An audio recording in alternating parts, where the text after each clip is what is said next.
சிவாய நம. இனிய வணக்கம். இன்றுடன் ஸ்ரீ கச்சியப்ப மாமுனிவர் அருளிய பஞ்சாக்கர தேசிகர் அந்தாதி எனும் அற்புத நூலின் சிந்தனை நிறைவு பெறுகிறது. நாளை முதல் ஸ்ரீ மாதவ சிவஞான சுவாமிகள் அருளிய கலைசை 10 அந்தாதி எனும் நூல் பற்றி சிந்திக்கலாம்.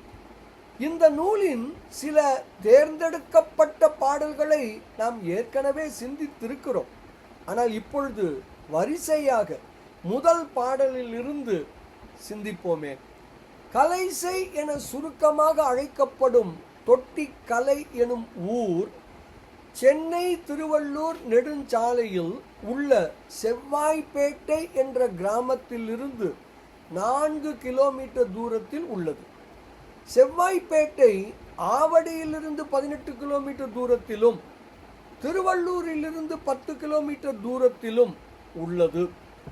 ஊரின் நடுநாயகமாக ஸ்ரீ சிதம்பரேஸ்வரர் திருக்கோயில் கிழக்கு நோக்கி அமைந்துள்ளது. ஸ்ரீ சிதம்பரேஸ்வரரை வழிபட்டு பாடப்பெற்றதுதான் இப்பொழுது நாம் சிந்திக்க இருக்கின்ற இந்த கலைசை 10 அந்தாதி எனும் அற்புதமான நூல். நாளை முதல் சிந்திப்போம், திருவருள் உணர்வோம். நன்றி. சிவாய நம.